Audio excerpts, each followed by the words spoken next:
noches.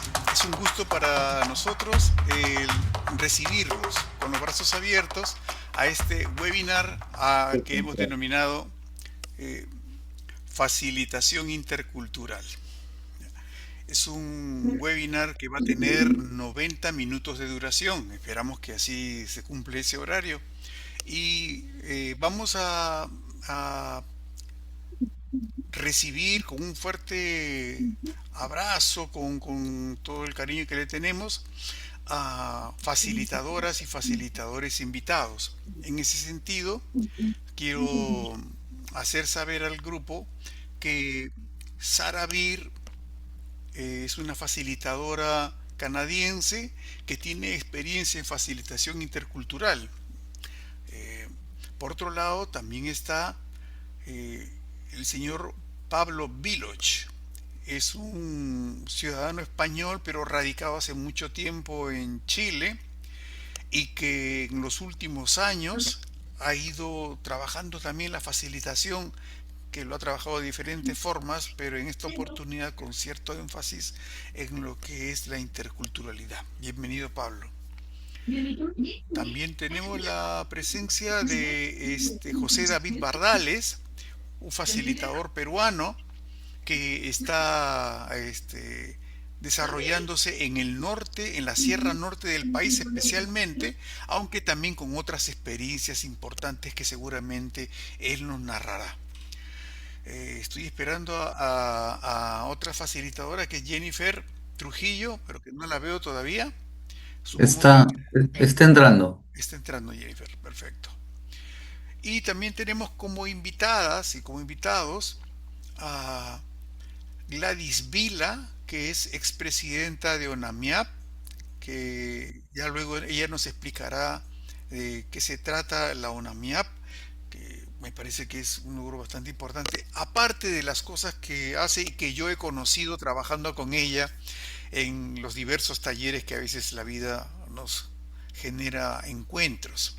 Gladys Vila está acá y por otro lado también está la señora Nahashi, que es de la comunidad o del pueblo Ashaninka, que también seguramente se va a presentar. Y veo que también ya llegó Jennifer Trujillo.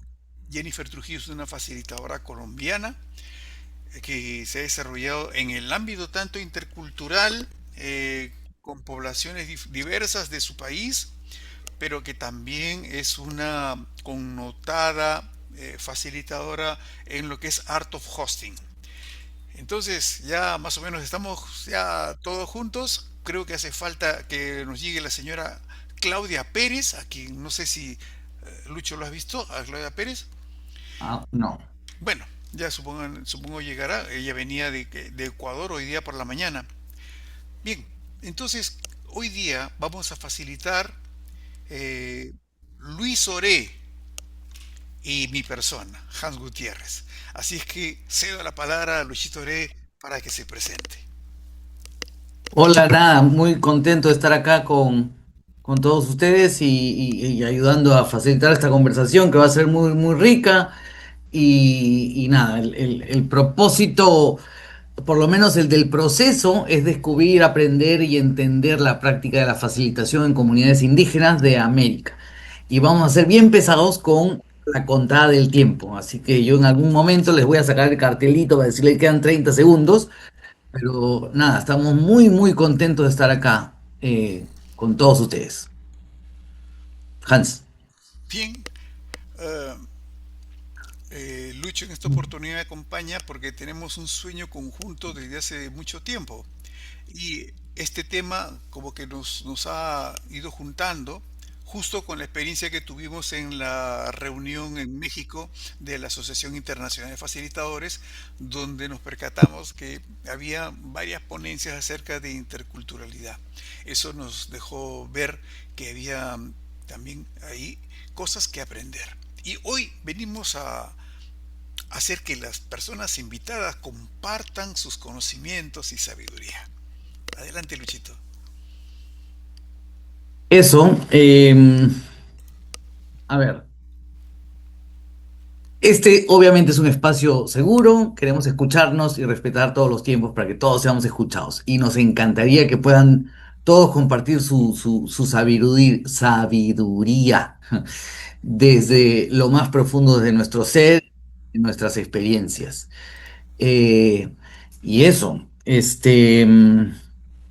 si quieres, empezamos con Dinos eh, el propósito de nuestra reunión ahora, Luchito. bueno, el propósito, por lo menos. El objetivo general es escuchar las experiencias de facilitadores de América Latina, y Canadá y otros territorios. Y el de este proceso, el de nuestra sesión, es aprender, entender la práctica de la facilitación en comunidades indígenas de América. Perfecto. A mí me guía también a una intención muy fuerte, la cual es salir de nuestros espacios habituales y atrevernos a revisar nuestras propias formas de escuchar, de intervenir y de facilitar. Esta es, en resumen, la razón por la que nos estamos reuniendo ahora.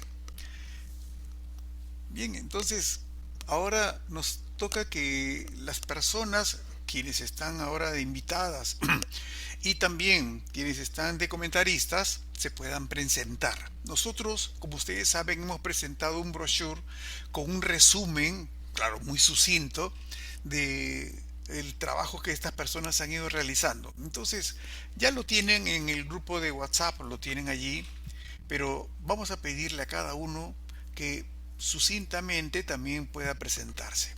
Empezamos entonces, ¿qué te parece con las comentaristas? Invitamos a Gladys Vila. Gladys, por favor, cuéntanos. Ancha kuyasqa ñañaykuna turiykuna llapallanchikpaq kuyayllapaq tutakachon. Primeramente, Hans, felicitaciones por este importante evento que estás organizando. Soy Gladys Vila Piue, soy quechua de Huancavelica, facilitadora intercultural. He sido fundadora de ONAMIAP, que es la Organización Nacional de Mujeres Indígenas, Andinas y Amazónicas del Perú, pero a partir de dejar la dirigencia también vengo acompañando procesos de fortalecimiento organizativo desde la mirada de las mujeres y los pueblos indígenas. Y últimamente me encuentro aquí en el Braen acompañando a los pueblos asháningas, no machillengas y quechuas en toda este hermoso valle, ¿no? Eso, muchas gracias, Hans. Gracias. Dale, Luchito. Claudia Pérez se quiere presentar de la Nación Huam.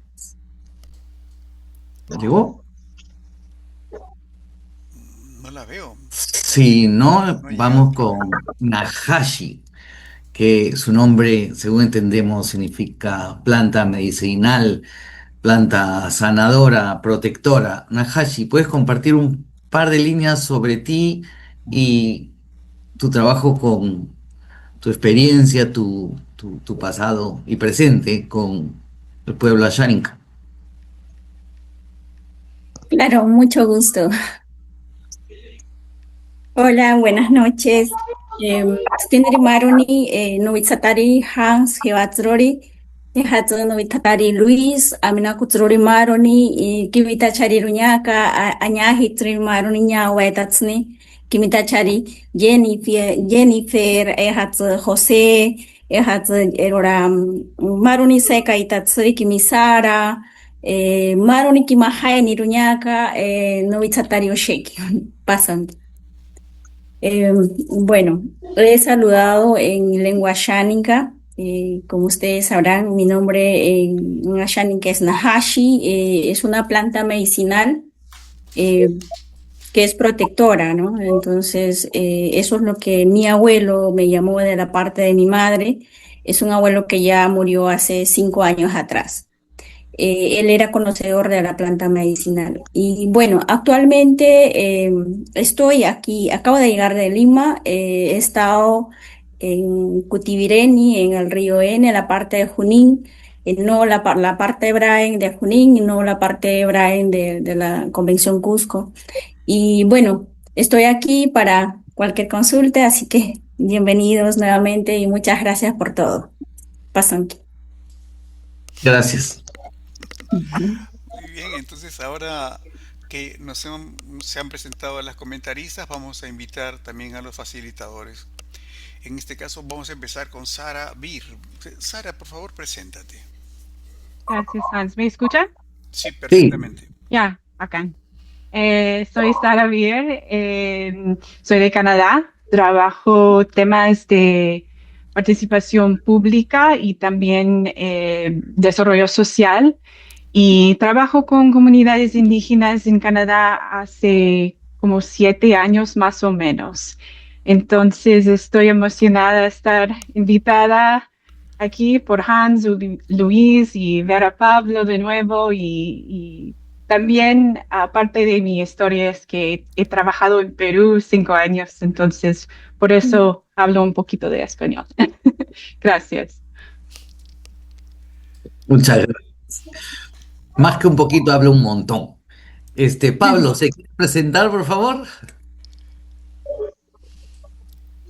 Arratsaldeon, eskerrik asko egoteagatik, Hans y Luis, oso pozik nago zurekin etortzeagatik. Hablo la lengua de mi abuela, que es la lengua vasca, el euskera, y también para reconocer que viví la interculturalidad en mi familia, mi padre vasco, mi madre andaluza, soy hijo de aragoneses, de mi madre, mi abuela por parte de mi madre fue maestra rural, mi abuelo fue químico, de familia de boticarios, por parte de mi padre. Mi abuelo era gallego, cocinero, pintor, y mi abuela era comerciante de, del País Vasco, de la zona de las montañas. Así que también distintos pueblos pueblan mi sangre y mis orígenes, las historias que me han traído hasta aquí. Y estoy muy feliz de compartir pues el día de hoy algunas historias que traigo. Entrego la palabra. Gracias, Pablito. Invitamos ahora a Jennifer Trujillo. Ella viene desde Colombia. Por favor, preséntate, Jennifer.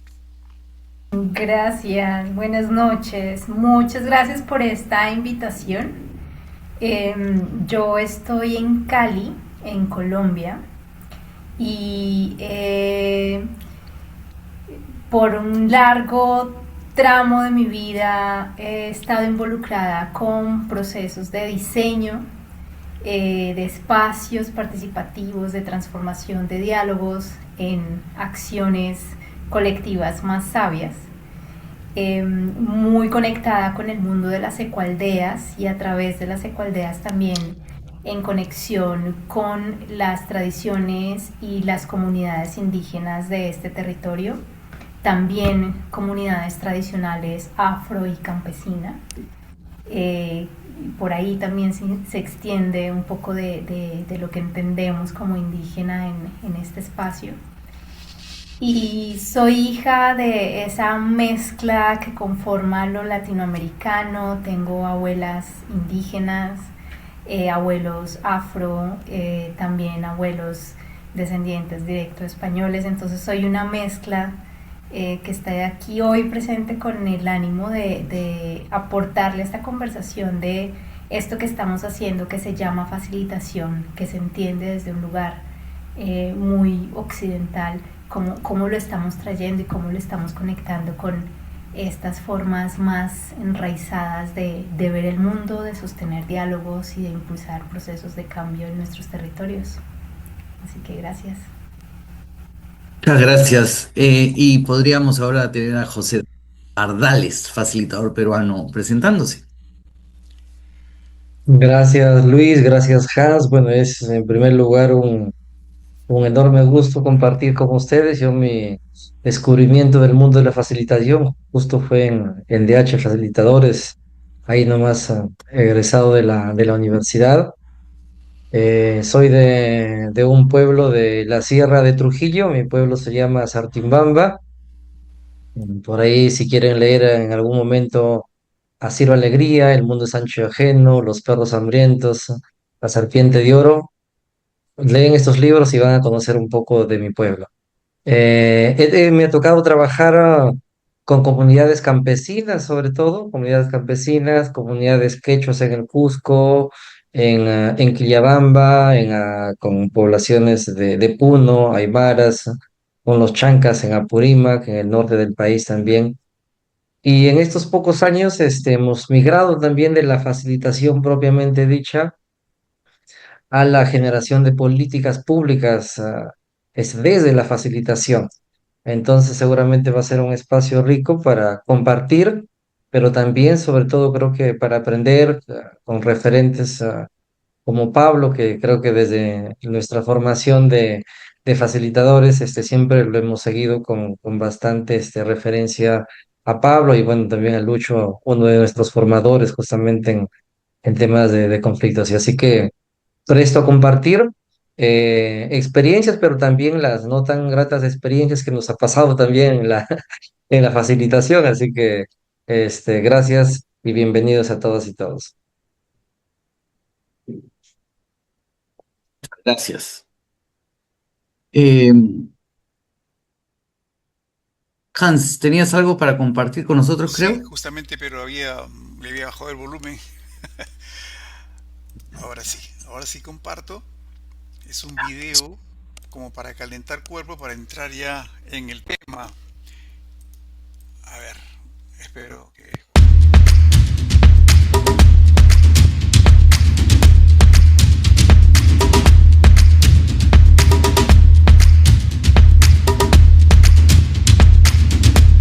Ahí es una facilitación que hicimos en el Ecuador, ahí con un par de comunidades de Ayacucho, Apurímac, en el corredor vial.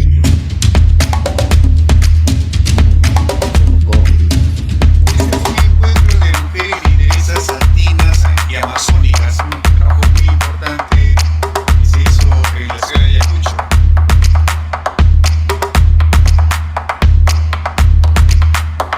Esta es otra foto del mismo grupo de mujeres andinas amazónicas que trabajaban el cuerpo y territorio y lo dibujaron en un lienzo grande, una cosa muy hermosa. Este es un evento del FOSPA, que es el Foro Panamazónico, al cual tuve el gusto de poder participar, viendo y facilitando. Y este código que estamos presentando ahora nos va a servir más adelante para que nosotros podamos compartir algunas opiniones que seguramente va a ser útil escuchar.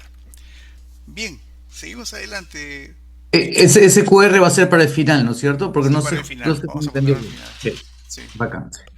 ¿O qué te parece si empezamos conversando con nuestros invitados para hacerles unas preguntas? Y creo que tenemos como 10 minutos por cada pregunta para los 4 invitados. Así que vamos a ser bien especiales, pidiéndoles que traten de compartir en 2 minutos, así con la estrategia del pollito, ¿no? De frente al grano.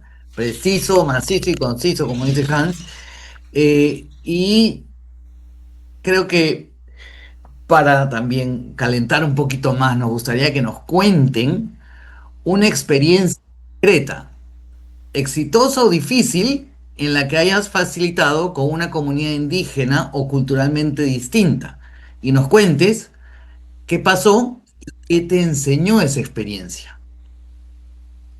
¿Sí? O sea, cuéntanos una experiencia concreta, exitosa o difícil, que haya facilitado con una comunidad indígena o culturalmente distinta. ¿Qué fue lo que pasó y qué te enseñó a ti esa experiencia?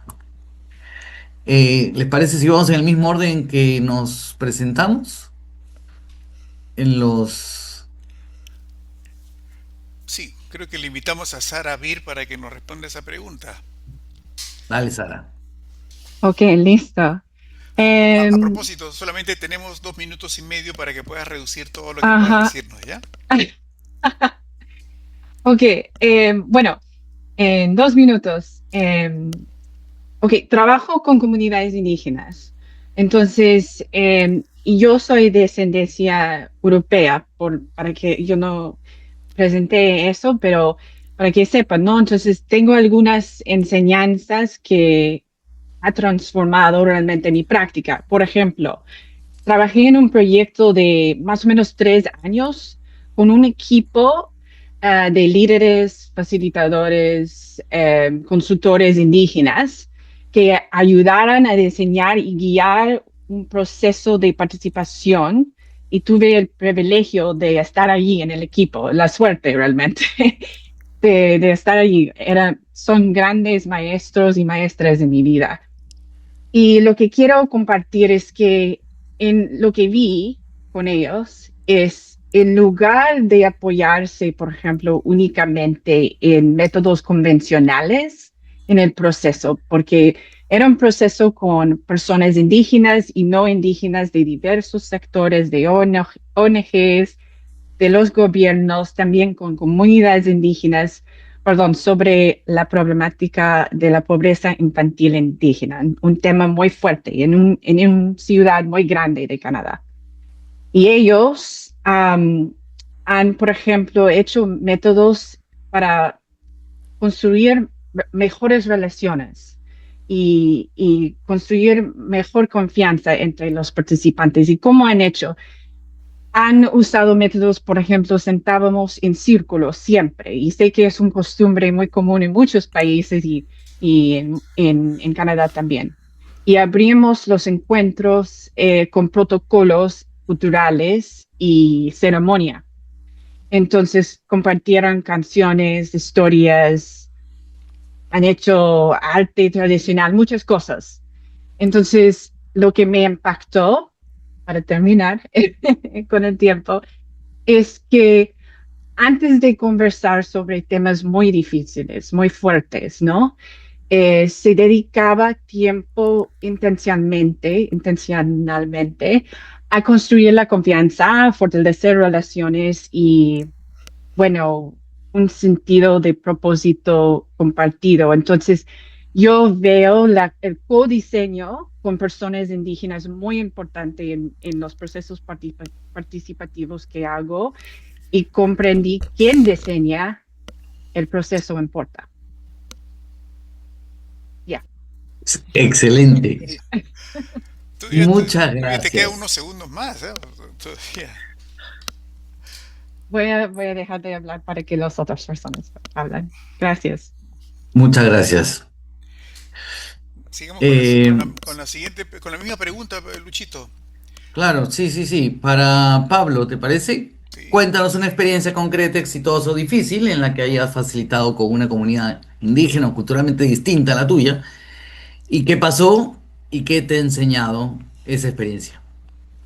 Bien, voy a contar una historia que conté a algunas personas en el Congreso de México hace un par de meses, pero mira, un poquito de contexto. Fue hace ya unos 15 años, en el 2011, yo estaba partiendo en el mundo de la facilitación, y me invitaron de la WWF, una agencia, una ONG de conservación, porque estaban ayudando en un proceso de planificación estratégica del primer o primeros em, territorios indígenas de conservación. Se está entregando a una comunidad mapuche pehuenche en el sur de Chile, en la comuna de Lonquimay, un gran área para que la gestionaran, la conservaran y diseñaran sus estrategias para el ecoturismo comunitario.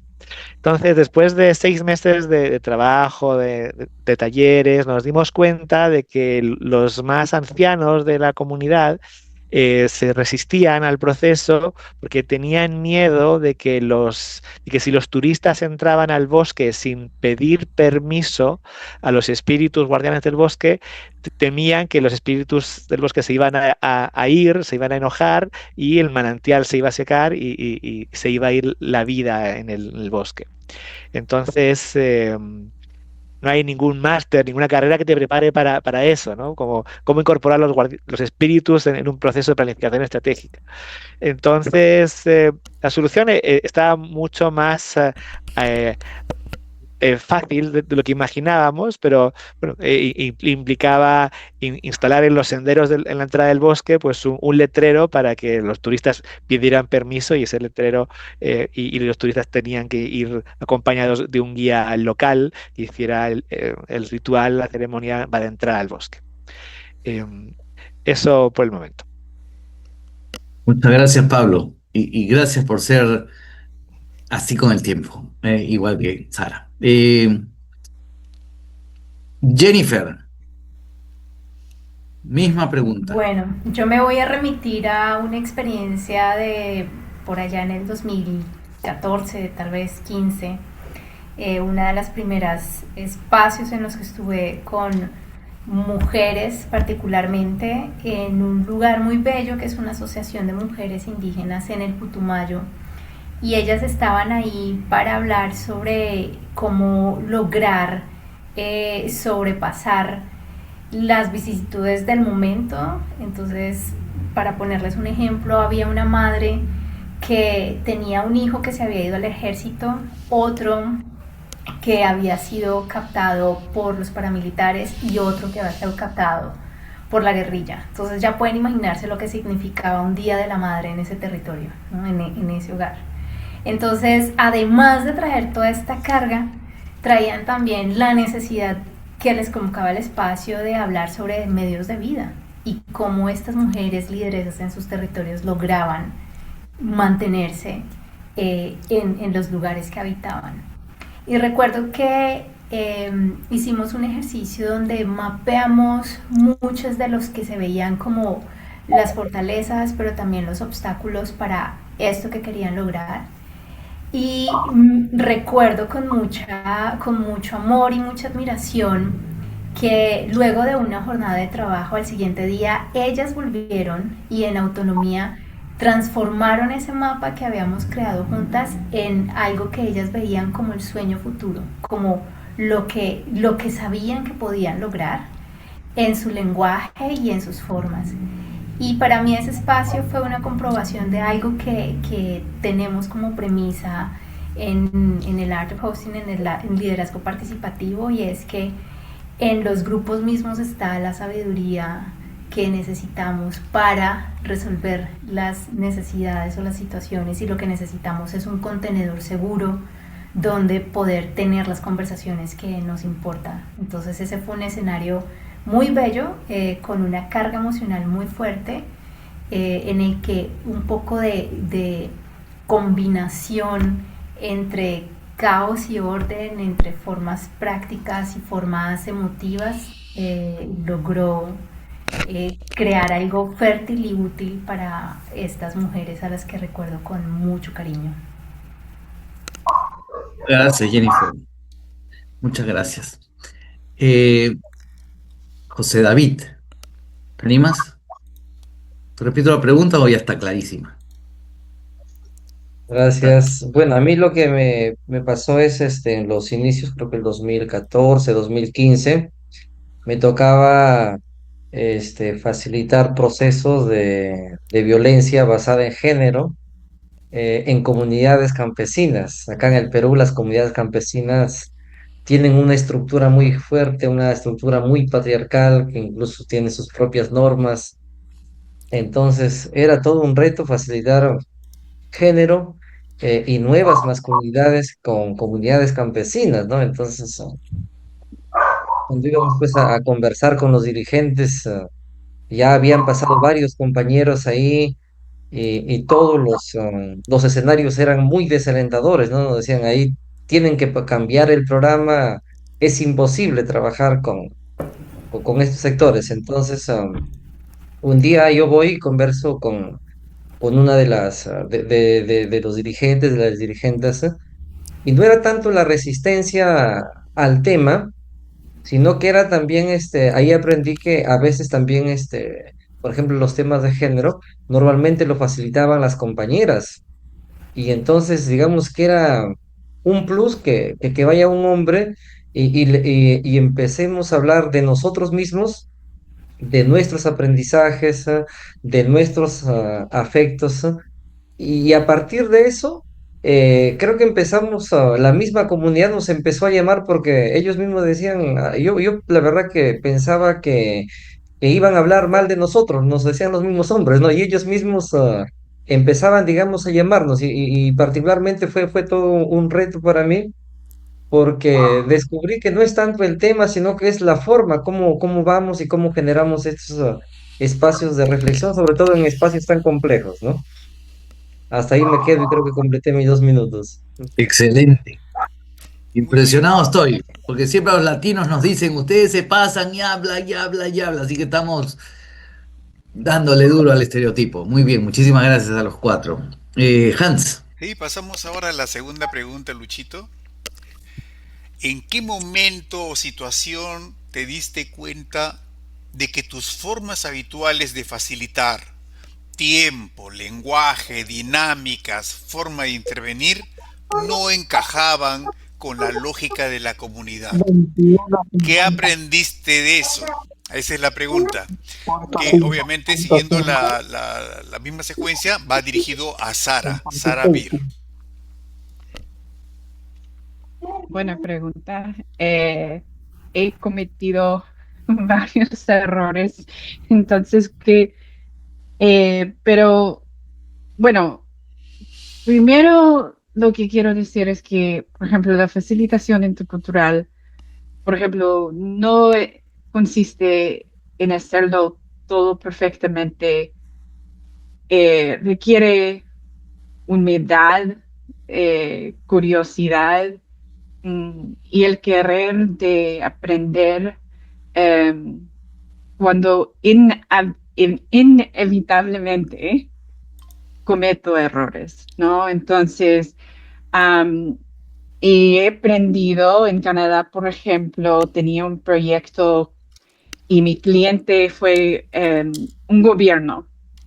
Y claro, los tiempos siempre están ajustados, ¿no? Entonces quería un proceso y vamos a la comunidad y consultamos y conseguimos opiniones y todo, reunimos con los líderes y ya, como un proceso súper rápido. Y como en esta época fue como uno de mis primeros proyectos con esta comunidad. Entonces yo seguía como mis clientes necesidad de ajustar los tiempos del proceso participativo y ya, hicimos reuniones, pero no funcionó para nada. Las comunidades y los líderes han dicho que no vamos con esta agenda. No necesitamos más tiempo. Querían más apertura. Y yo sabía, ¿no? Que yo hubiera asesorado a mi cliente mejor. Entonces yo aprendí un montón de este caso. Entonces, bueno, una gran lección para mí fue, a veces es necesario ir más despacio para llegar más lejos en los proyectos participativos. Tomarse el tiempo necesario, ¿no? Entonces, eso es lo que puedo compartir. Gracias. Gracias, qué bonito. Qué sentido lo que has dicho. Pasamos entonces invitamos a que responda la misma pregunta a nuestro amigo Pablo Viloch. ¿En qué momento te diste cuenta de que tus formas habituales de facilitar no encajaban con la lógica de la comunidad? ¿Qué aprendiste de esto, Pablo? Bien, me voy a referir a un caso también con el mismo pueblo, con la misma comunidad pehuenche de Quinquén, en el que estábamos construyendo la visión compartida de lo que aquella comunidad quería para su territorio y aplicamos un café mundial, ¿no? Ya había hecho muchos cafés mundiales y uno de los principios del café mundial es la polinización cruzada, ¿no? Que la gente se mezcle para que se maximice la diversidad, la creatividad y la inteligencia colectiva. Pero nos dimos cuenta que en la primera ronda de aquel café mundial, construyendo el sueño compartido de futuro para aquel territorio, las mujeres de la comunidad se quedaban calladas cuando les tocaba en la mesa con hombres.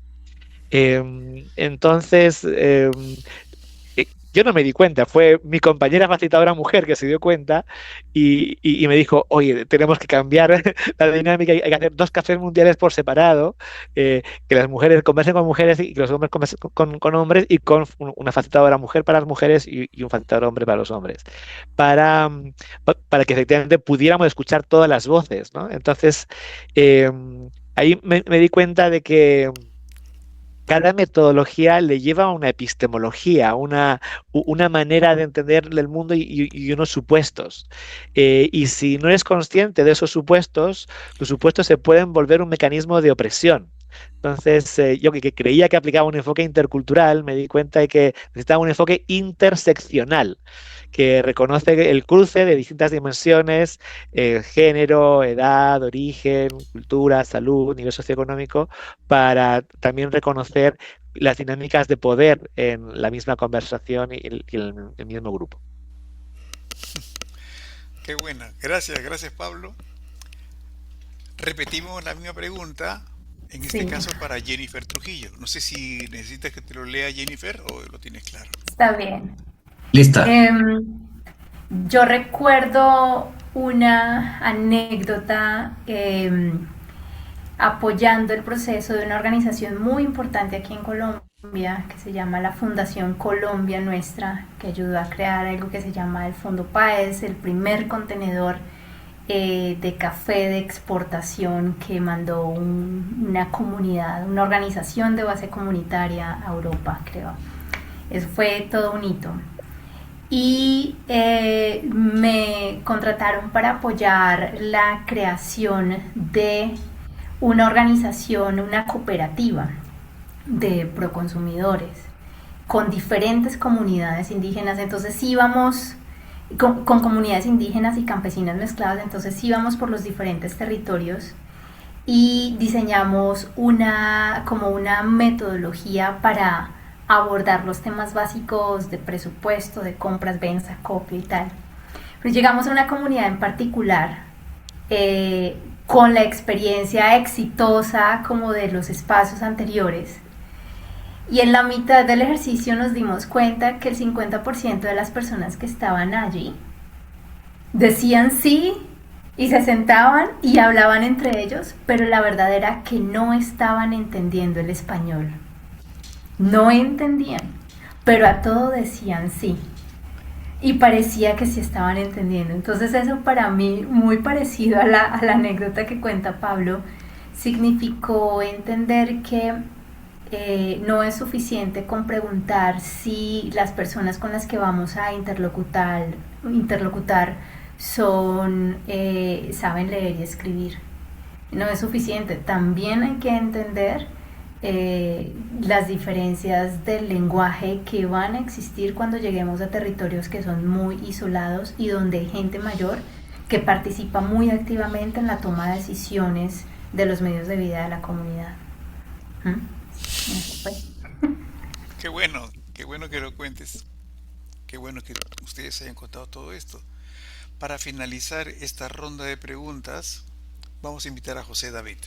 José David, cuéntanos, ¿qué Hace aprendiste de todo eso? unos 2 o 3 años me tocó liderar un proyecto como en 4 países que consistía en generar espacios o entrenar a personas para que puedan actuar en casos de acoso sexual, ¿no? Un tema bien, bien fuerte que afecta principalmente a nuestras compañeras y que los hombres obviamente en la mayoría somos pues los que ejercemos ese tipo de acoso, ¿no? Entonces diseñó una metodología que consistía en, de manera práctica, que las personas siempre busquen alguna forma de poder ayudar, ¿no?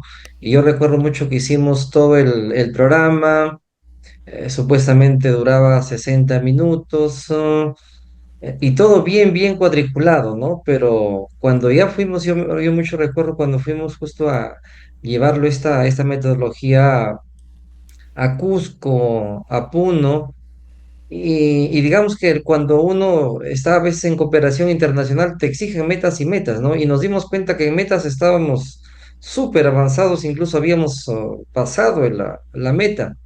Pero cuando hacemos una evaluación interna, la verdad que nos dimos cuenta que no estábamos generando en realidad casi ningún efecto, porque en realidad era, por una parte, era que el equipo de facilitadores que se habían formado para como que replicar el programa, pero no se habían internalizado, ¿no? Porque había situaciones incluso que cuando formas estos espacios hay casos que te llegan pues hasta el alma y muchos de nuestros facilitadores o facilitadoras no teníamos quizá esa formación de dar acompañamiento, porque generas preguntas y a veces generas heridas en esas preguntas y ahí nosotros nos dimos cuenta que mucho va también con la coherencia del facilitador, es decir, yo para pararme delante de personas en situaciones de violencia o de vulnerabilidad, primero yo tengo que estar preparado también cómo poder abordarlo, ¿no? El tema no solamente es ir a generar el espacio, facilitamos, generamos aprendizajes, sino que también mi coherencia, cómo yo me paro dentro de una comunidad y yo mismo me he preparado también sobre eso. Muy bien. Gracias, David. Gracias. Gracias. Pasamos a una última pregunta para nuestros panelistas antes de pasar a los comentarios, preguntas, resonancias, reflexiones de nuestras comentaristas también. Entonces, la siguiente pregunta va en este sentido. O sea, ¿qué buenas prácticas, actitudes o saberes indígenas han incorporado o han visto incorporar a tu facilitación que ha marcado una diferencia positiva? ¿Y cómo ha cambiado tu forma de trabajar?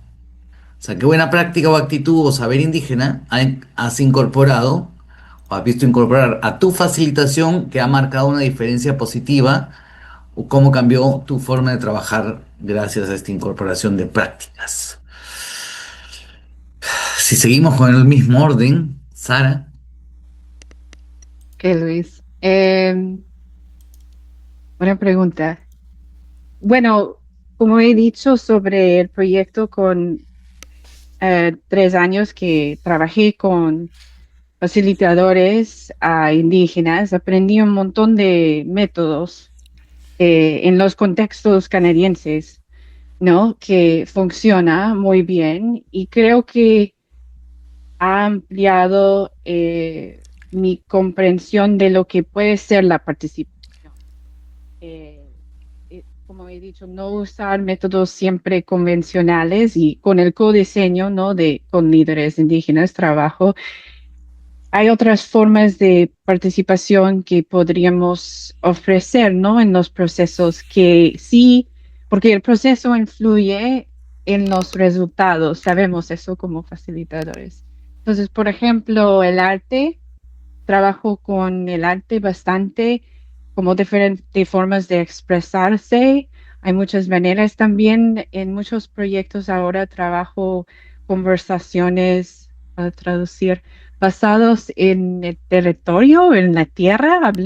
Caminamos en la tierra y conversamos y abre nuevos conocimientos del lugar donde haya un proyecto y, por ejemplo, hemos tenido conversaciones alrededor del fuego, como en círculo, bien bonitos. Entonces, son dinámicas distintas y también diálogos intergeneracionales con jóvenes, con personas en las comunidades indígenas. Por acá decimos knowledge keepers, como guardianas del conocimiento ancestral o algo así, como personas sabias. Entonces, con los jóvenes y ellos alrededor de un fuego y un círculo hablan y ha brindado bastantes resultados sobre conocimientos, saberes, formas de vivir, de sentir, opiniones y todo. Entonces, eso. Gracias. Muchas gracias, Sara. Em, Pablo, he puesto la pregunta en el chat por si acaso. ¿Qué buenas prácticas, actitudes o saberes indígenas has incorporado a tu facilitación que han marcado una diferencia positiva? ¿Y cómo ha cambiado tu forma de trabajar? Mira, lo voy a ejemplificar con un caso en que me tocó en el contexto de un proyecto de inversión de miles de paneles solares fotovoltaicos en el desierto de Atacama. Me tocó entrevistar a un líder de origen diaguita, que es un pueblo de esa zona del norte chico en Chile. Y bueno, tenía que preguntarle si en ese territorio había algún lugar de significación cultural para su pueblo, algún centro ceremonial, algún cementerio, algún sitio sagrado. Y me respondió diciendo, aquí todo el desierto es sagrado, ¿no? Eh, entonces, frente a eso, ¿qué vas a decir, no? En el fondo, creo que más que incorporar una técnica o una práctica, tiene que, para mí, el mayor aprendizaje de trabajar con pueblos originarios tiene que ver mucho con las cosmovisiones, ¿no? Con entender que más que un diálogo intercultural, especialmente con pueblos originarios, es en realidad un diálogo, un encuentro interepistémico entre distintas formas de saber, entre cosmovisiones. Y la única manera como de abordarlo para mí es también incorporar en el equipo anfitrión, en el equipo facilitador, pues esa diversidad del grupo al cual vas a acompañar, ¿no? En mi práctica, pues he ido incorporando en distintos contextos pedir permiso para comenzar o dar espacio a ceremonias de inicio, de cierre. Nos tocó en México con Jennifer, con la Red Universidad Indígena Intercultural. Eh, También espacios de reconocimiento de los seres humanos y más que humanos que habitan el territorio. Al final se trata de descolonizar nuestras metodologías para repensar nuestras prácticas. Excelente, Pablo. Muchísimas gracias. Muchísimas gracias. O sea, no es ponte en los zapatos del otro, no, sino métete en mi piel y vive mi cosmovisión. Bello. Gracias. Jennifer. Sí, una de los aprendizajes para mí que sigue siendo relevante es lo relativo del tiempo. Entonces, cuando estamos en un espacio más corporativo o más urbano incluso, sentarnos en círculo trae la connotación de esto comienza una hora y termina una hora. Tiene un propósito, el propósito está en el centro y hay como toda una mística y toda una etiqueta de lo que es un círculo de palabra. En una comunidad indígena, al menos en mi experiencia, esto se transforma como en un portal del no tiempo. Y a veces podemos pasar minutos y es rápido, pero la mayoría de veces es francamente largo. Y no necesariamente se siente así. La práctica de sentarnos en círculo que he experimentado para hablar de problemas muy complejos o de situaciones que tocan la fibra de quienes están presentes y hacerlo con calma y hacerlo con honestidad y volver a repasar las veces que sea necesaria. Eso es algo que admiro y que agradezco porque ha traído a mí una forma diferente de entender lo que es ser efectivos, ¿sí? Como lo que necesitamos usar de tiempo y energía ahora para no tener que lamentar situaciones o usar de más después. Y en términos más prácticos, creo que una cosa que me encanta y que suelo traer a los espacios en los que trabajo es, al mismo tiempo de pedir permiso, es sintonizarme con ese propósito superior antes de arrancar, iniciar cualquier proceso, y también el agradecimiento de lo que hemos hecho al finalizar. Es una práctica que conocí no solo con comunidades indígenas, con la gente de la Escuela de Guerreros Sin Armas, que también se fundamentan en la tradición tupí guaraní, y con toda mi cofradía de Art of Hosting. Bonito. Gracias. Gracias, Jennifer. José David, usted mismo es. Bueno, y yo recuerdo mucho de la experiencia inicial que les comentaba de las comunidades campesinas.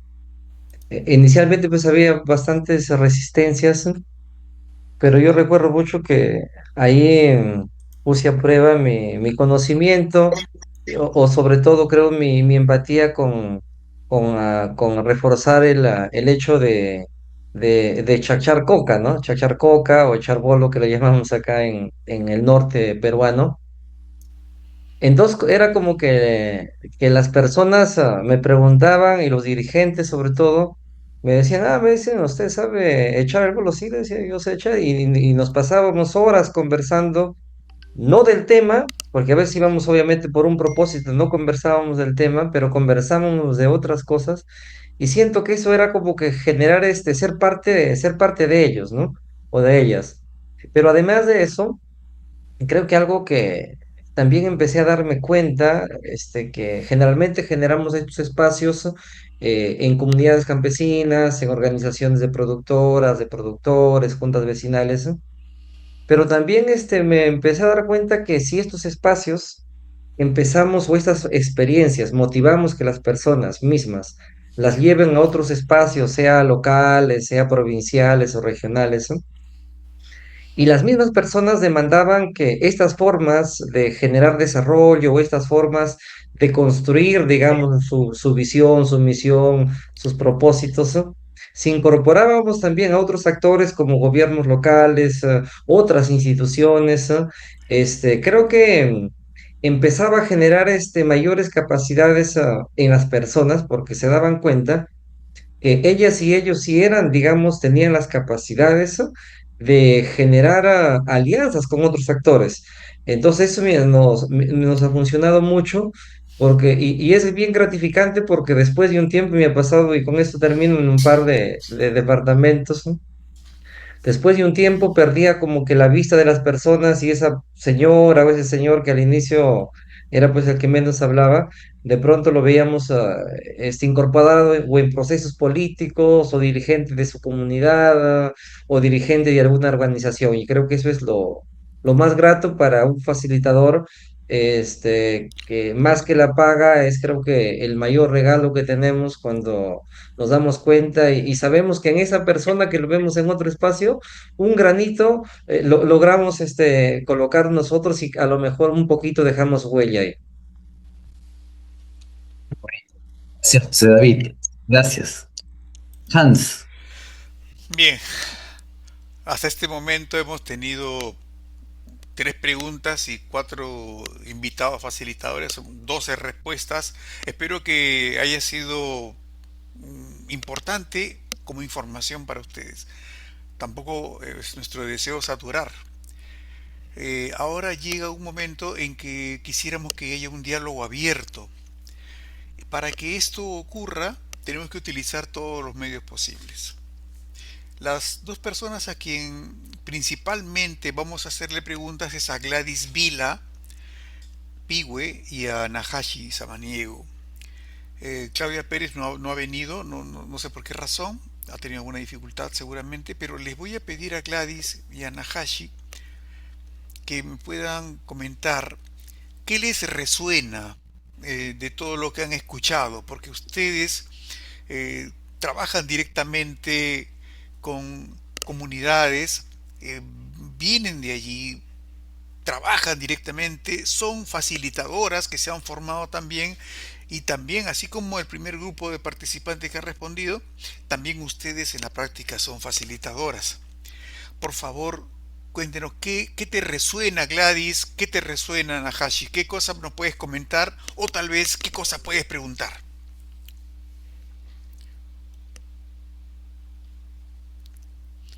Creo que Gladys está dispuesta a responder primero. Vamos a ver, escuchamos, Gladys. Gracias. Gracias, Hans. Gracias a los 4 compañeros y compañeras que han compartido.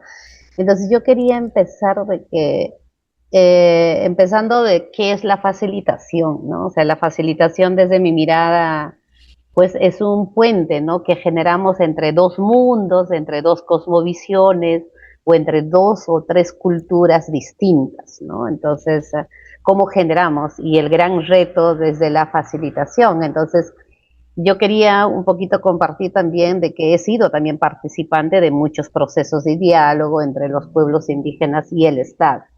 Entonces siempre es fundamental el rol del facilitador o de la facilitadora también. Por ejemplo, a la primera pregunta que hacían, y coincido con los compañeros que plantearon, pero quería decir, por ejemplo, yo tengo una experiencia como participante en un espacio de diálogo entre el Estado y los pueblos indígenas. Nos entregan para analizar un proyecto, por ejemplo, que tenía como 280 páginas, que era una consulta previa, ¿no? Entonces decíamos de que nosotros somos pueblos orales, somos pueblos dentro de la oralidad y no lo vamos a leer pero 280 libros, ¿no? Y quien es un tema de facilitación que nos indica, ¿no?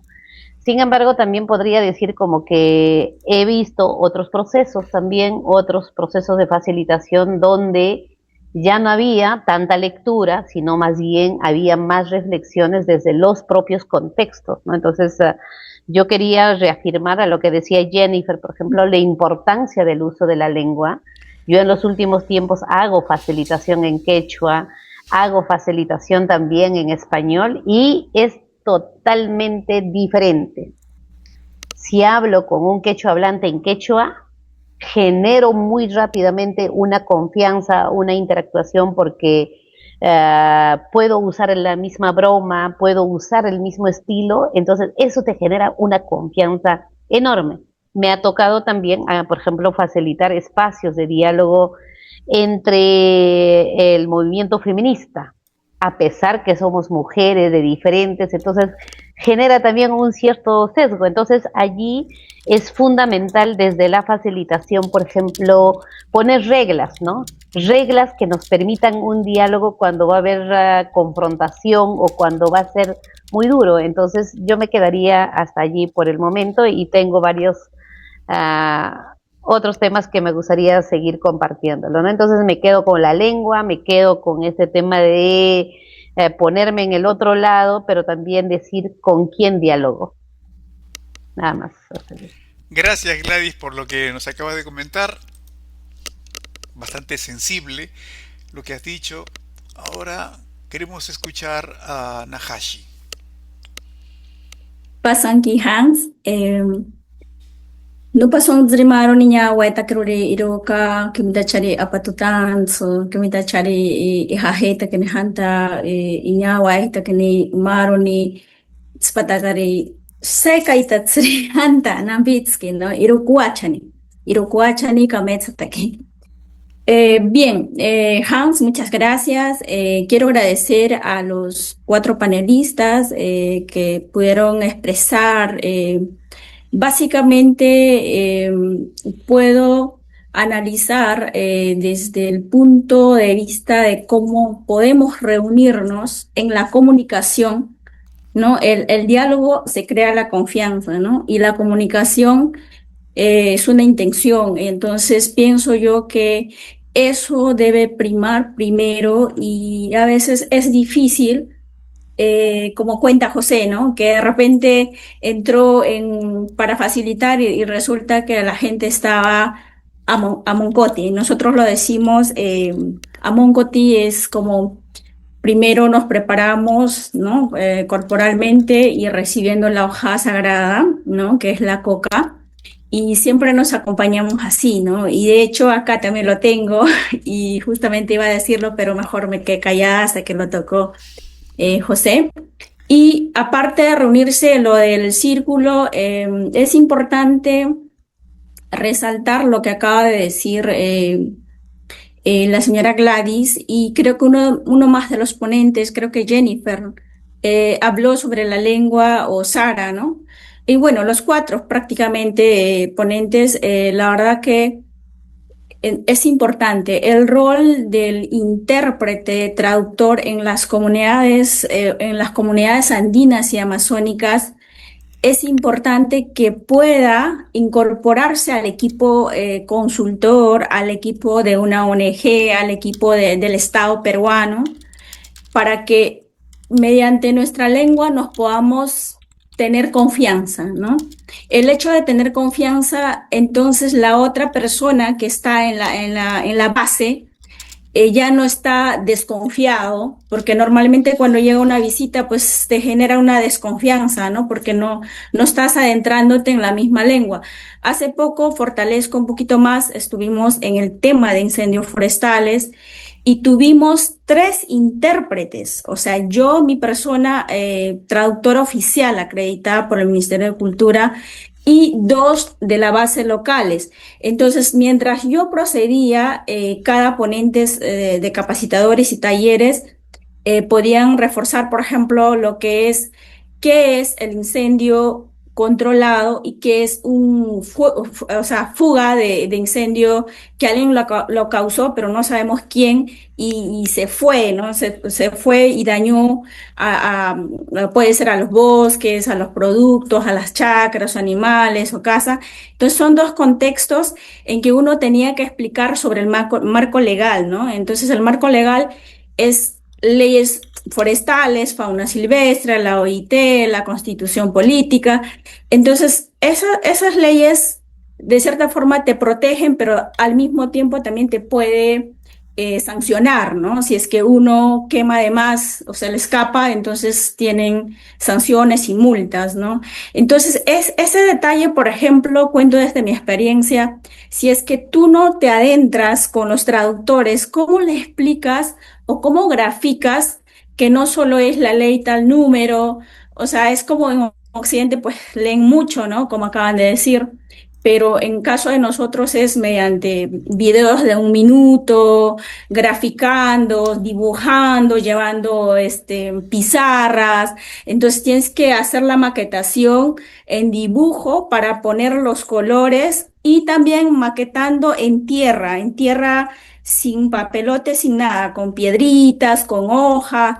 Y cada participante tenías que darle como examen, digamos, oral, diciendo hacia dónde puedes controlar el fuego para que no vaya a este lado y hacia dónde puedes asegurar a tu familia, ¿no? Entonces, yo pienso que la base fundamental es trabajar con los traductores, intérpretes, ¿no? Y yo creo que es hora de repensar ahora y justo la zona más difícil es el Estado peruano, ¿no? Es tan cerrado que no se apertura y también ellos están a la defensiva, ¿no? Entonces creo que si es que estamos en el mismo nivel, vamos a poder trabajar juntos mediante este diálogo.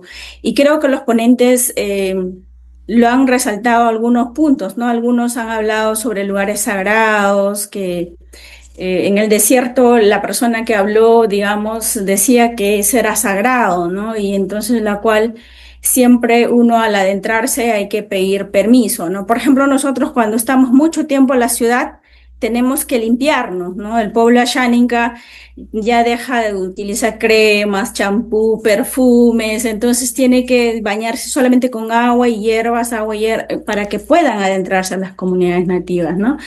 Y así sucesivamente se paga la tierra, se paga el agua.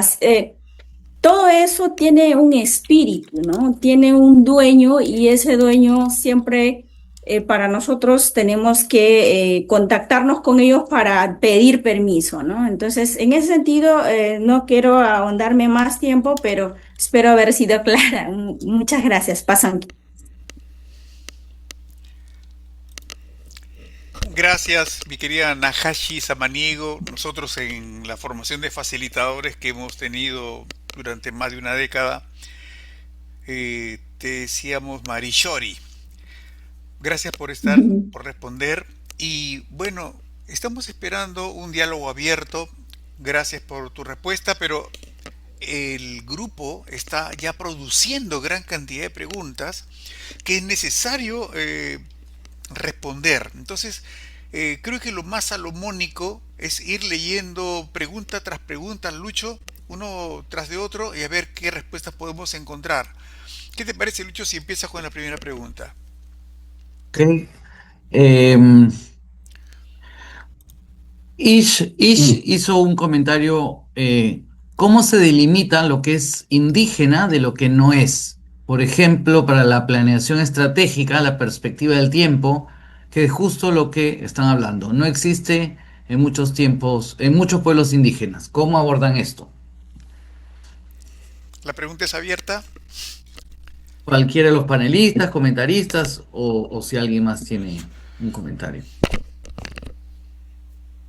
¿Cómo se delimita lo que es indígena de lo que no es? Desde su perspectiva, ¿no? Porque hay Convención 169, consulta previa, que explica que hay unos requisitos, criterios para decir qué es y qué no, pero desde su experiencia, desde su vivencia, ¿cómo hacen esa diferenciación?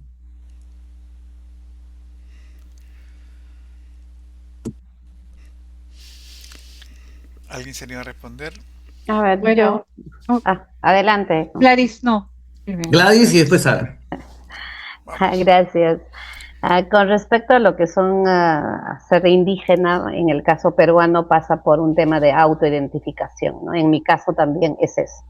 Es una autoidentificación de saber de quién soy, de dónde vengo, cuál es mi contexto y cuál es mi historia personal, familiar y como pueblo, ¿no? Entonces, eso es la dimensión que nosotros usamos. Entonces, sin embargo, en los últimos tiempos, como que eso también ha ido como que rompiéndose, ¿no? En el sentido de que hay muchos que dicen, yo también soy indígena, ¿no? Yo también soy indígena, ¿no? Entonces hay mucho el tema de la apropiación, pero yo quería un poquito cerrar esta parte, por ejemplo, en el caso peruano, en el 2017 pasamos por un censo en el censo nacional que por primera vez se incorpora la pregunta de autoidentificación.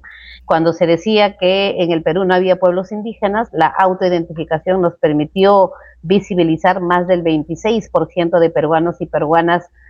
Nos autoidentificamos y dijimos que somos indígenas de la Amazonía o del Andes. Sobre los tiempos. Los tiempos, cuando hablamos dentro de los pueblos indígenas, los tiempos, eso de hora, ¿no? Los horarios no existen para nosotros, sino es cuando sale el sol, intermedio del sol, cuando el sol se oculta, cuando la luna sale, y cada ese cambio entre el sol y la luna, o entre el amanecer y el anochecer, tiene mucho sentido, ¿no? Tiene mucho tema de fondo, entonces es allí donde se toman las mejores decisiones, por ejemplo, ¿no? Entre el anochecer y el amanecer es un momento propicio para nosotros los pueblos indígenas para una toma de decisiones históricas que puede existir. Entonces, en ese sentido, la facilitación tiene que ir, por ejemplo, enmarcado en mi caso, cuando hago la facilitación, antes de empezar un proceso, estoy dialogando con una mujer, estoy acompañando en la cocina, si está en la chacra, acompaño en la chacra, si en ese momento está escogiendo la semilla, estoy allí. Entonces los tiempos de cada momento son fundamentales. Si algún daño, algo negativo que yo quiero cerrar ese momento, entonces el tiempo propicio es el anochecer, porque es allí donde cierro el círculo, por ejemplo, ¿no? Entonces, por eso para el mundo, para los pueblos indígenas, el círculo tiene mucho significado, que seguramente nos pasamos horas hablando, pero lo dejo hasta allí y dejo a Sara, ¿no? Excelente, Gladys. Muchas gracias. ¿Sara? Sí, por ejemplo, en el caso de Canadá también la autoidentificación en los procesos participativos es muy importante porque, no para hablar, porque es una larga historia, ¿no? De mi país y lo que pasó en mi país de la colonización, pero hay mucha gente indígena que recién están dando cuenta que sí son. Entonces, es muy importante reconocer la autoidentificación dentro de los procesos. Entonces, eso es lo que quería decir. Gracias. Gracias, Sara. Continuamos, Luchito. Hay una pregunta de Giselle. Giselle, por favor, enciende tu micrófono y directamente hazlo tú misma, por favor.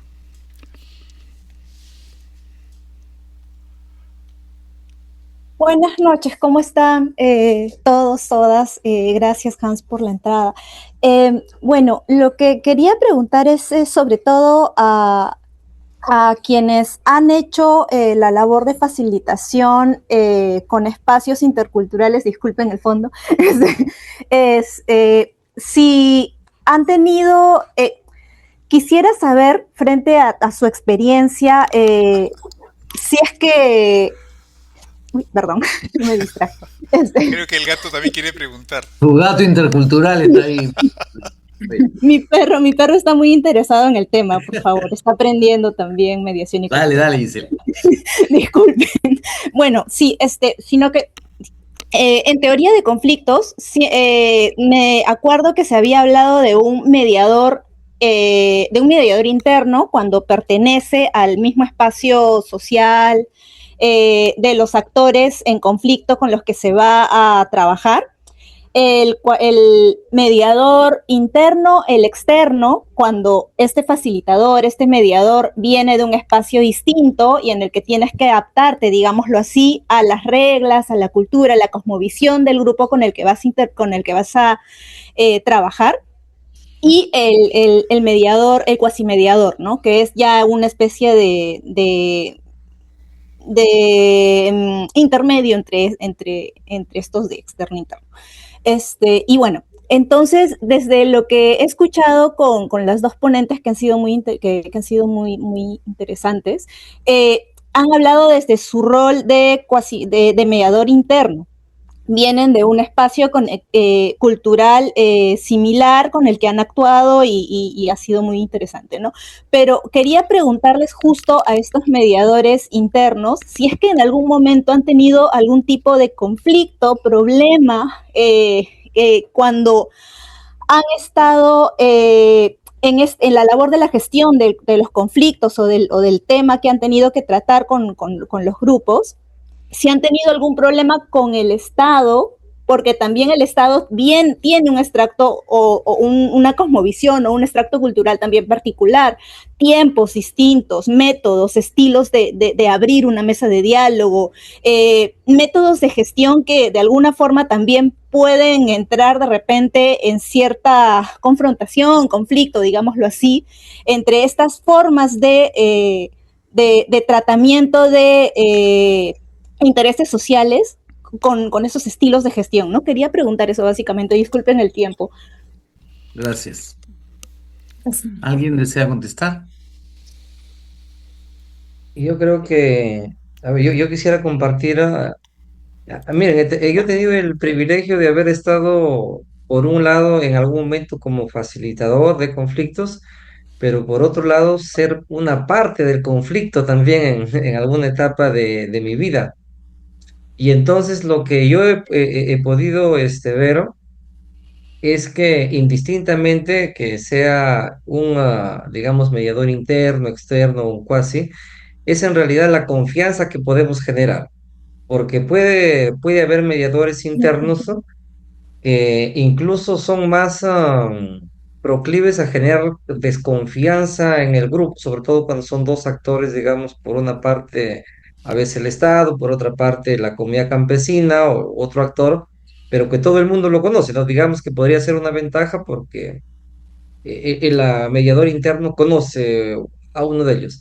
Y el externo también, pues a veces es una limitante porque obviamente mientras conoce la cultura, mientras conoce al Estado, pero yo creo que es la confianza, o sea, puede haber mediadores externos que generan mucha confianza y sobre todo que si gozan de legitimidad, creo que es indistinto que sea interno o externo, al menos eso en mi experiencia, no solamente como facilitador, sino porque también me tocó ser parte de algún conflicto en alguna vez de mi vida, ¿no? Un conflicto socioambiental. Entonces, eso es lo que podría compartirle a la compañera. Gracias, José David. Bien, tenemos otra pregunta más por acá. No sé si alguien... Luchito, ¿estamos de acuerdo? ¿Pasamos a una siguiente Sí, pregunta? sí, sí, sí, sí. Ya, pasamos ahora a Ish. No sé si Ish quiere hacer su pregunta a viva voz o quiere que lo lea.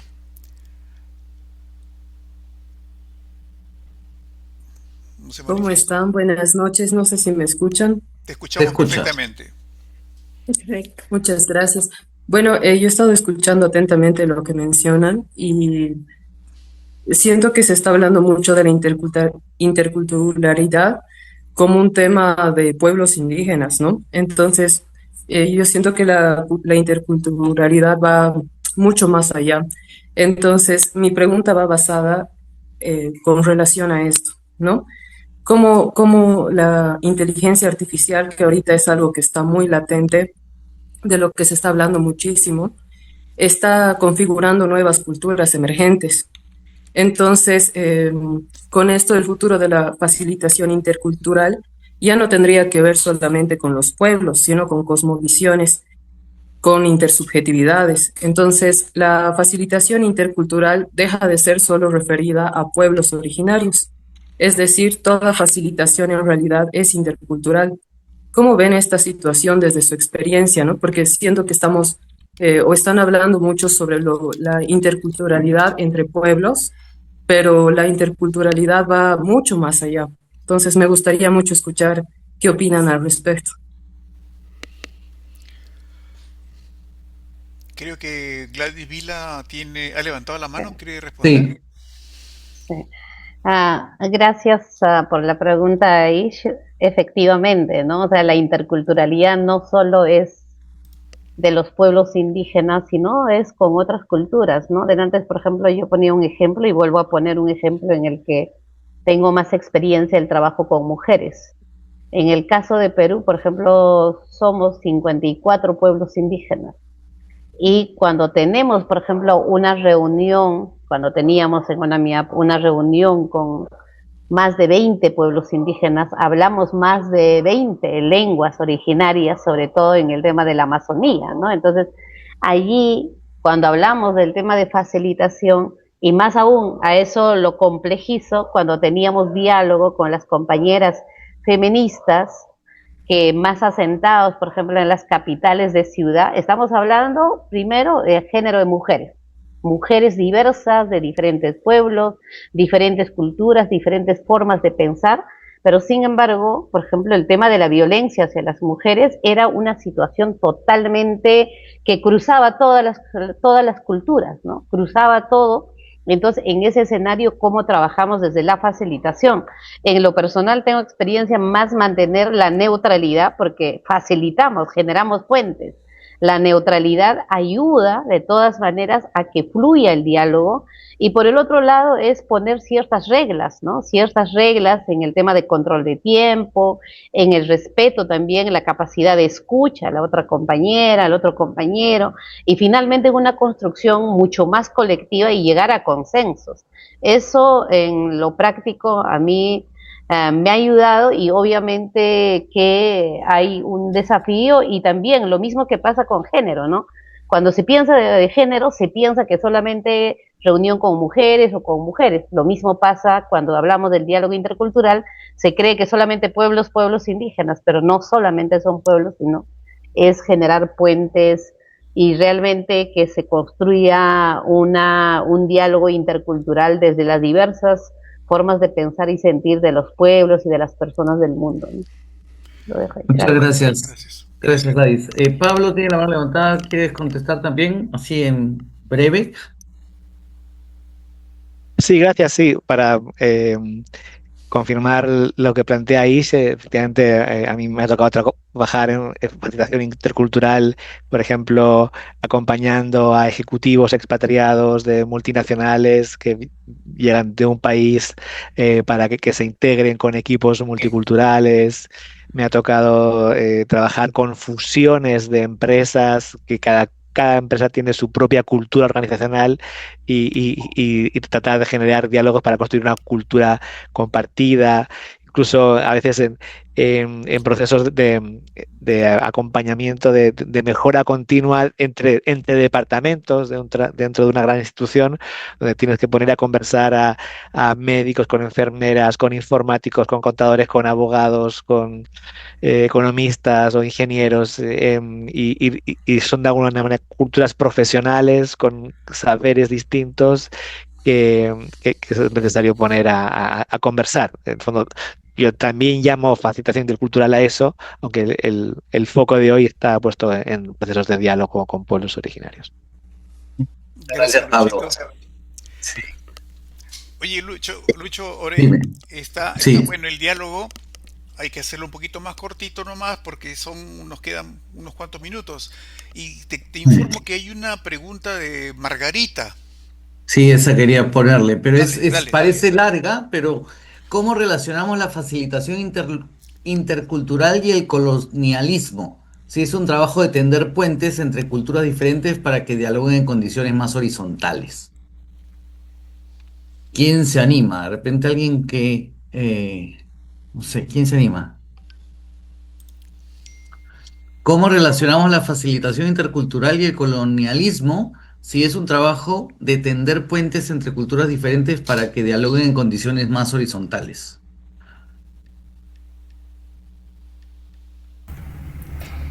Yo puedo dar Jennifer, dale. algún comentario. Recientemente he estado involucrada trabajando con organizaciones de filantropía decolonial, en la que son las mismas organizaciones que tienen el dinero para apoyar procesos de transformación y de desarrollo territorial de base, las que se están preguntando cómo lo hacemos de una manera que no sea la práctica colonial de quien tiene el dinero, tiene el poder y al final influye en la toma de decisión de hacia dónde se quiere ese desarrollo. Y sorpresivamente para mí y también para el equipo de trabajo ha resultado que quienes están más atorados en la forma convencional como nos relacionamos con los temas tabú, donde el dinero y el poder entran también, somos las mismas personas que muchas veces somos beneficiarias de proyectos y procesos. Yo no creo que haya una forma de hacer facilitación que no necesite tener en consideración las relaciones coloniales alrededor de todo el planeta, independiente de donde te estés parando, así estés siendo tú parte de un pueblo, un territorio que ha sido colonizado o de un pueblo, un territorio que actúa en la colonización de otro. Y es así, es una constante cuando nos encontramos en las relaciones, cuando hablamos de la cooperación norte-sur, cuando hablamos de la filantropía, cuando hablamos del diseño del desarrollo sostenible, que todavía se queda en sostenibilidad y no ha avanzado a regeneración ecosocial. Entonces creo que es una buena pregunta porque nos hace reflexionar en que pensamos que hay alguna separación y tal vez no, tal vez necesitamos ser más conscientes que hace parte del entramado de nuestras relaciones, de la herencia en la que estamos y una de las razones por las cuales necesitamos facilitar procesos en sí. Eso. Muchas gracias. Antes, para poder continuar, quería pedirles permiso para poder extender este webinar 10 minutos más. En vez de terminar 9:30, terminamos 9:40 y de este modo podemos responder a algunas iniciativas más. Si están de acuerdo, Gracias. seguimos adelante. Gracias. Genial. Hay mucho Y corazoncito por ahí que sale. Y porque Jimena fue la primera en decir, sí, dale con el tiempo, voy a leer su pregunta. ¿Cuáles son las principales características a indagar para preparar una facilitación intercultural? ¿Cuáles son las principales características a indagar para preparar una facilitación intercultural? ¿Está bien? Características del grupo, me faltó la palabra de Dale. participantes. Ok. ¿Cuáles son las principales características del grupo a indagar para preparar una facilitación intercultural? Si me permite, surgió cuando Jennifer dijo, no es suficiente con preguntar si todos leen y escriben. ¿Qué más para que sea más o menos suficiente? Sí, voy a Claro. tomar ¿Quién esto como un responde, por favor? llamado. ¿Quién responde? Eh, yo creo que ¿Quién? una de las, una de las cosas que necesitamos asumir cuando facilitamos un proceso es entender que no podemos asumir que conocemos los detalles de la cultura. Y como ya lo habían mencionado tanto Gladys como Pablo, interculturalidad no es solo con pueblos indígenas o con pueblos tradicionales afro o campesino. Interculturalidad implica las diferencias culturales corporativas en un entorno urbano o en un campo de acción o una industria. Entonces es siempre útil y hace parte de mi práctica preguntarme sobre cuál es el propósito de quien está queriendo proponer el espacio y convocar al espacio, y por qué a quienes están siendo invitados les interesa estar allí. Esa es parte como de lo primero que yo misma quiero entender. Y después todos estos otros detalles de si son lectoescritores, las edades en las que están y otras cosas que nos pueden ayudar a que lo que estamos diseñando no es solo ese momento, sino que entra dentro de un proceso de más largo aliento que reconocemos como diseñadores de procesos participativos, ¿no? Pablo levantó la mano, de repente quiere aportar algo más. Sí, solo reflejar que la pregunta de Jimena refleja una paradoja también, ¿no? Porque muchas veces la cultura es un condicionamiento inconsciente. Entonces, es como preguntarle a un grupo por su cultura, es como preguntarle a veces como a un pez de qué color es el agua. En el fondo, muchas veces opera como un condicionamiento implícito, y que solo te parece evidente cuando estás en la acción, y por eso lo que decía Sara, ¿no? De una actitud de humildad, de aprendizaje continuo, de curiosidad, pues es la que te va a permitir ir descubriendo las dinámicas y los patrones a medida que van emergiendo. Excelente, Me Pablo. Sí, parece iba a Pablo. decir yo, genuina curiosidad, ¿no? Sincera curiosidad, de verdad, de querer entender cómo es el otro, el mundo del otro, ¿no? Como Pero dice en usted. en este momento siento la gran necesidad de preguntarle a Marishori qué opina respecto a esto último. Haznos saber qué pasa por tus ideas, por tu cabecita, qué cosa es lo que tú piensas, Marishori, porque realmente me interesa escucharte.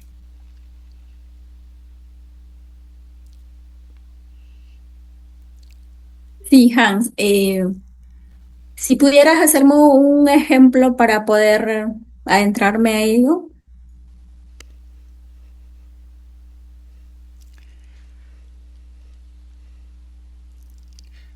La pregunta fue hecha por Jimena.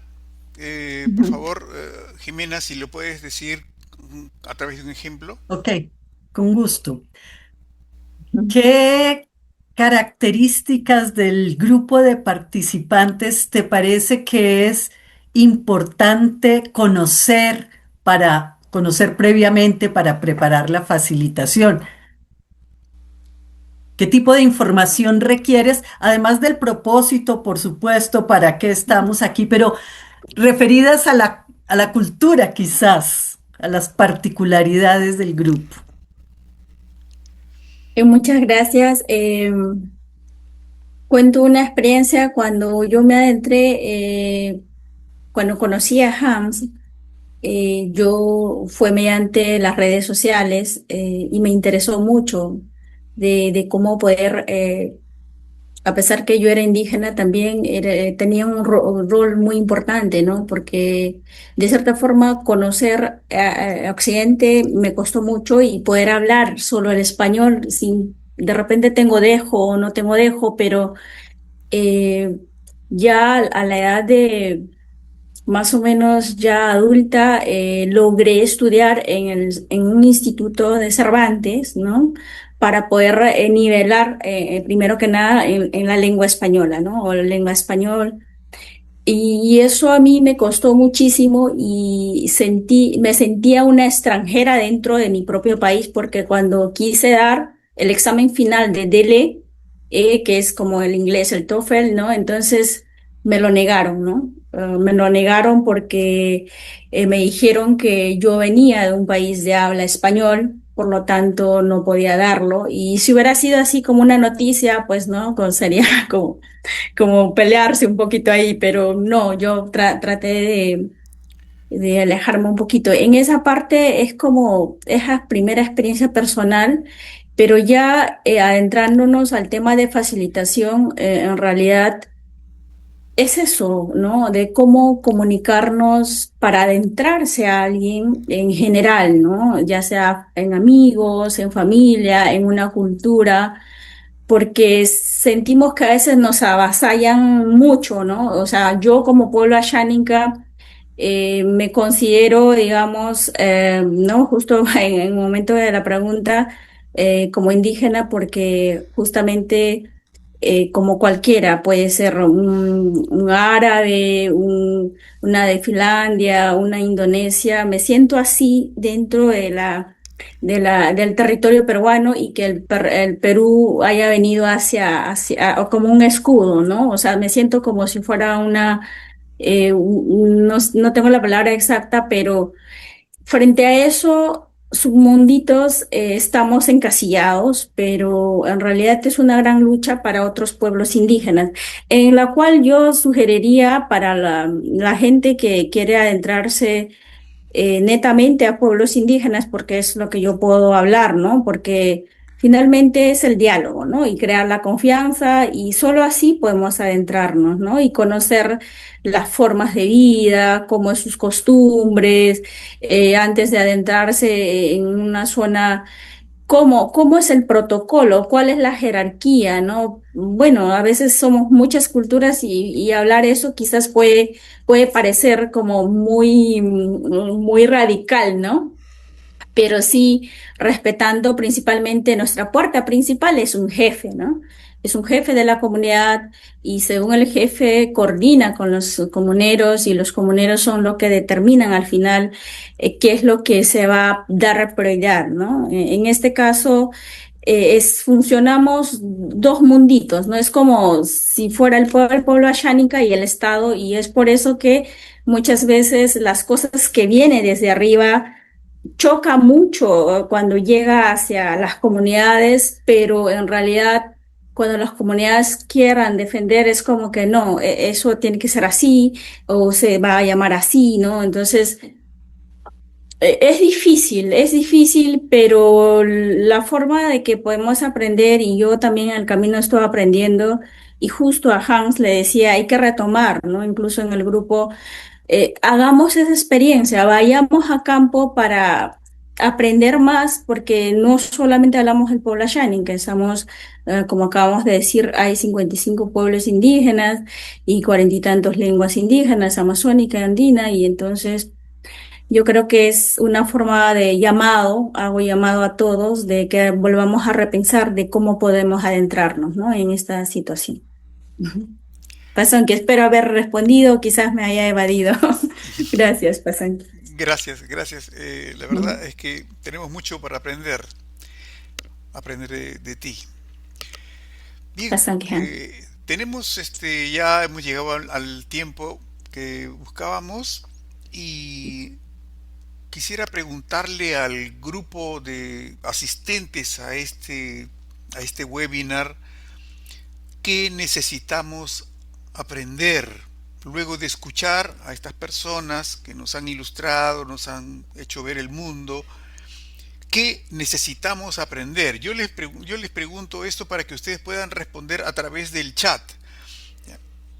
Luego de esto voy a pasarles un link, luego de que ustedes respondan, con una pregunta un poco más incisiva. Sí, por favor, quisiera que a partir de ahora tenemos 10 minutos para poder escribir lo que ustedes creen, qué cosa es lo que necesitamos aprender a través del chat, ¿sí? Escríbanlo ustedes y va a ser muy importante para nosotros. Muchas gracias, Marichori, y a cada uno de Bastante, los Hans. participantes. No sé si alguien tiene algo más que opinar, algo más que decir. Pero mientras les pedimos que todos vayan respondiendo esa pregunta que ha hecho Hans y si se sienten más cómodos pueden apagar su cámara para escribir la respuesta y después la abrimos cámaras otra vez para, no sé si nos vamos a tomar foto o algo. Yo ya respondí, pero también hay no sé, hay manera de poder pedir permiso a usted y al Permiso. compañero. Ujú. Sí, acerca de mi compatriota, el compañero Calixto, si Ya. pudiera también, si pudiera también poder compartir parte de la respuesta de la pregunta que se les hizo a los especialistas. Sí, Buenas sí. noches. Si toman un par de Calixto, minutos, Calixto, se aprecia. mientras Buenas tanto noches. vayan todos respondiendo por favor por el chat. Adelante, Calixto. Buenas noches. Ando circulando, ya es de noche aquí en México, igual que me imagino que ella. Felicitarlos por esto. Se cortó mucho la señal conmigo, pero voy a estar a sus órdenes. Espero me sigan invitando. Disculpen que no puedo contestarles. Vuelvo reiterando, circulando, pero estoy a sus órdenes. Los he estado escuchando. Muchas gracias, Calixto. Y hoy día empezó el mundial en tu bendita tierra, así que muchas gracias por eso. He puesto un QR, ustedes lo pueden verificar, pueden a través de su celular, pueden ustedes tratar de identificar este es un link de una pregunta de una herramienta llamada Mentimeter. Ya, entonces, mientras estamos escuchando, estamos leyendo sus respuestas, quisiéramos también que otras personas vayan respondiendo a este pedido. No se escucha bien, Hans. Ah, ya. A ver, quiero compartir un QR. ¿Ya? Quiero compartir y que ustedes puedan a través de ese QR responder a un app que se llama Mentimeter. Con este Mentimeter vamos a recoger también sus respuestas. ¿Sí? Por favor. ¿Ahora sí se escuchó? ¿Qué tal? Gracias, gracias. Mejor.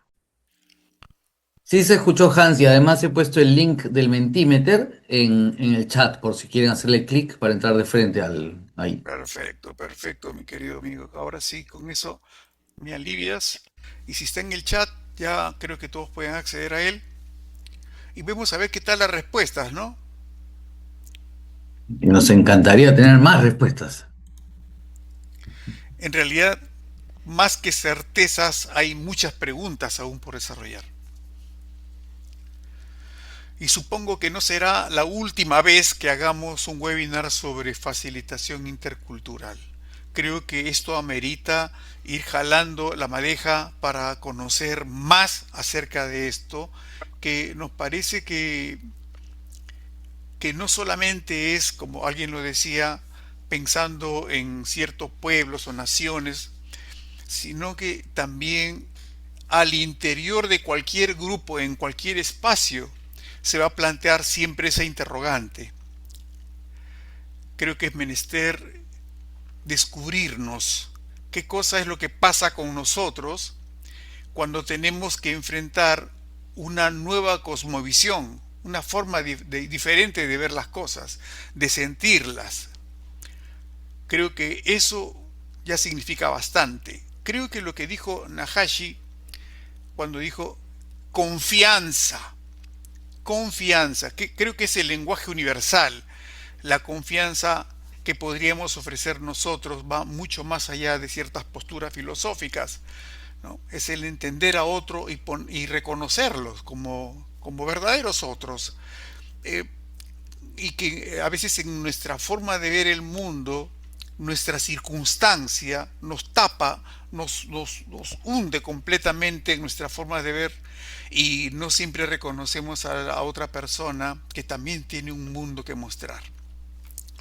Bueno, ¿qué dice? Hay respuestas, ahí veo varias, hay agradecimientos. eh, bueno, con eso creo que ya estamos ya cumpliendo con todo lo que esperábamos. Lucho Oré, creo que ya Gracias. continuamos con el programa, porque quisiera yo escuchar propuestas, qué cosa harían, ¿no?